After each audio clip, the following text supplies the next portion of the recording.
Happy Mother's Day, Mom. At least you don't have ugly children. As you can see here, 18 people have bought this in the last 24 hours. In fact, monthly sales are around 26, total sales over 1,200. What are successful sellers doing on Etsy? You may see the occasional listing like this with tons in the cart, lots of interest, monthly sales in the hundreds, and you ask yourself, how can I also succeed? Well, one of the best ways to succeed long-term is to be mentored. And how can you be mentored by complete strangers who are selling goods on Etsy? Well, in this video, I'm going to show you 5 ways that you can grow on Etsy. These sellers are doing the correct things, and I'm going to highlight those for you in this video. Let's jump in. Now in this video, you're going to see me using this keyword research tool called EverBee. You can see here in the keyword research tool, I've searched for medieval corset. So if you're selling costumes, for example, on Etsy, the search volume 671 per month, competition's a little over 4,000. The keyword score is very high at 160. You can also see down below related keywords. This is a great tool, and I'll be showcasing it in this video. If you'd like to sign up for EverBee, I'll put a link in the video description. Just a heads up, it is an affiliate link. That just means if you click the link and you purchase the EverBee subscription, I would receive a small commission. Strategy number 1 is clear branding. Here's a great example of a store with clear branding. This is Nice Creation NZ. Custom pet portrait, no effects or AI, 100% hand drawn. You can see here they've got a great banner at the top. It's easy to see exactly what this shop is doing. They only have 40 items listed for sale on Etsy. And as we scroll down, you'll see they're very similar in style. Some are dogs, some are people, and we can see there's different styles, but it's all essentially the same. And what this means is the customer instantly knows this is a store that does portraits, either of people or of your cat or your dog. Consistent branding wins you sales. We can see here's a great example. This is a custom funky pet portrait. They've got amazing looking thumbnails.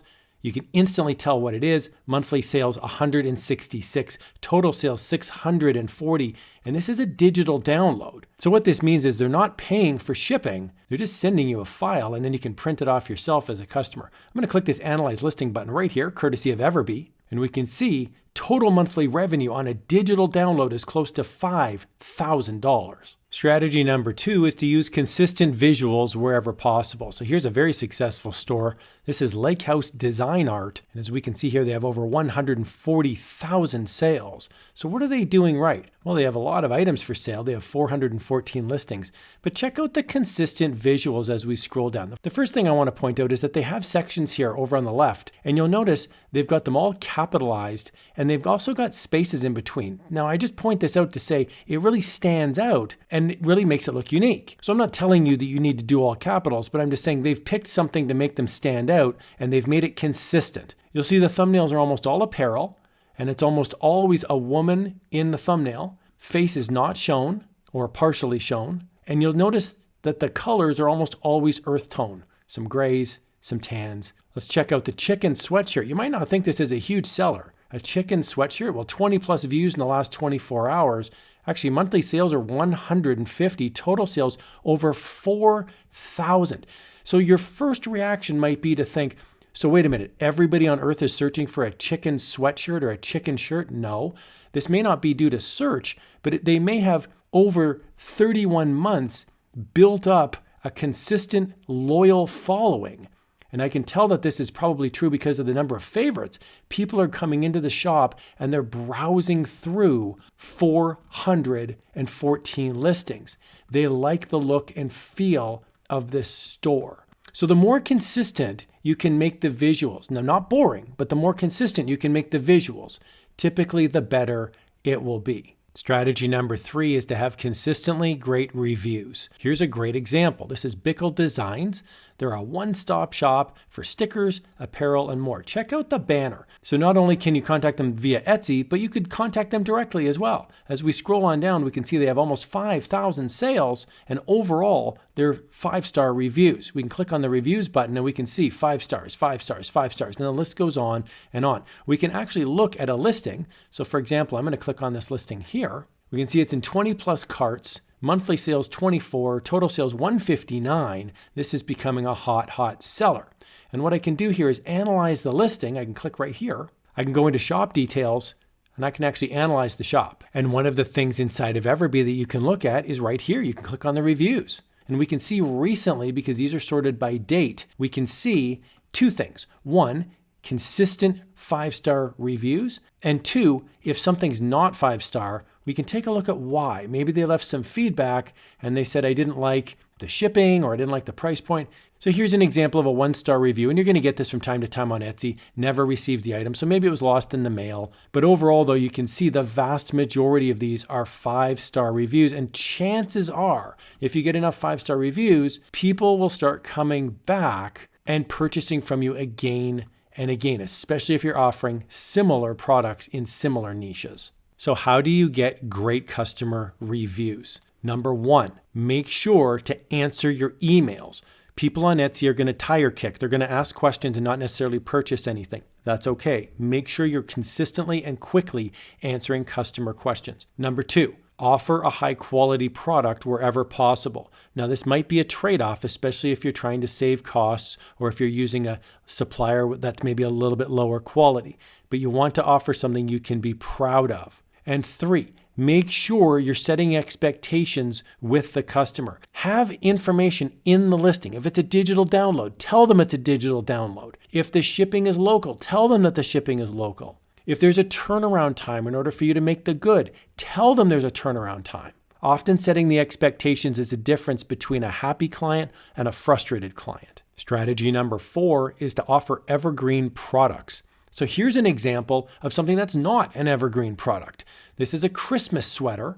'Tis the season to radiate joy, and the person here works in radiation oncology. It's extremely niche, which is awesome. So I love the listing and I love the product. I even love the niche. You can see here it's total sales, but as I record this in the spring, monthly sales are 0. Now I can see trending sales. Using EverBee, I can click Analyze Listing, and I can see down at the bottom, there's a trends, and I can pick last 30 days, last 3 months, or all time. And I'm going to pick all time. And we can see here in December, they made their sales. And since then, there's no sales. Now that makes sense because this is a Christmas sweater and people are not going to be wearing this in the spring or the summer. So I'm not in any way saying this is a bad listing, but I am saying if you offer only seasonal designs, you may have low sales in the non-seasonal months. Here's an example of an evergreen product that you may want to supplement your store with, in addition to seasonal designs. This says Book Travert, cute little raccoon, and we can see here it's in 6+ carts. Monthly sales is 25. I'm going to do the exact same thing. I'm going to click Analyze Listing, and I'm going to go on down here to Trends, and I'm going to pick all time. And we can see in this case that it's a little more consistent. Obviously, it's peaked around Christmas because that's a busy time of the year, especially for a successful store. But we've got some sales in February. We've even got some sales here in April. And the reason for that is because this is going to be useful and funny and cute all year long. Strategy number 5 is to use your statistics to the best of your ability. So here's a great example. This is one of my favorite shops. This is Mountain Mom Studio. They're doing everything correctly. Let's check it out. Great banner. We can instantly tell that this is a woodworking store as we scroll on down here to the listings. Very consistent looking thumbnails. 153 items. We can see that people have items in their cart. I'm going to click on one here at random. Smoothly sanded blank maple wood. We can see here monthly sales are 8, total sales 322. This person is making wooden goods and then selling them. So this is not print on demand. This is not digital downloads. This is the third option, which is making something, physically making something and then selling it on Etsy. Absolutely beautiful. I'm going to click Analyze Listing and we can see some information now. Total monthly revenue, total sales, the listing age. We can also see down here the daily trends. I'm going to go all time. And we can see this is very consistently selling. Now I'm going to click on shop details and I'm going to see the shop has been around for about 8 years at 74 months. And I'm going to click Analyze Shop. So analytics and statistics can be really useful if you're wondering, should I quit my job and go into Etsy full time? Should I have a part-time side hustle income? Here we can see monthly sales are 84. So you can do the math, right? 30 days in the month, that's about 2 or even 3 sales every single day. Can you handle that much work if you have a full-time job? If you've got 2 children screaming at you all day long? These are questions you want to ask yourself. We can see here the listings. We can see the monthly sales that are coming up. We can see the monthly revenue that's coming up, and you'd want to have inventory if you're physically making goods. Of course, print on demand is a little bit different. Digital downloads is a little bit different, but making goods, you want to make sure that you can keep up with the demand. You can also take a look here at the listing age. How many listings are brand new and how many listings are old? We can see here there's a few listings that are very new. And we can see there's some other listings that are years and years old. These are the evergreen ones that are making consistent sales. Here, 4 sales, naturally dyed, rustic, rainbow. We can see this is sold 4 in the past month, total sales 195. So very quickly using EverBee, I can see lots of different statistics. So when you have an Etsy shop and you're making sales, pay attention to those sales because it's the universe telling you to make more of those items. I really hope you found this video helpful. Look at successful stores and use them as mentors so that you can grow and succeed. I'll put a link to EverBee in the video description below. Check it out. Here's another video on how you can have some fun making sales.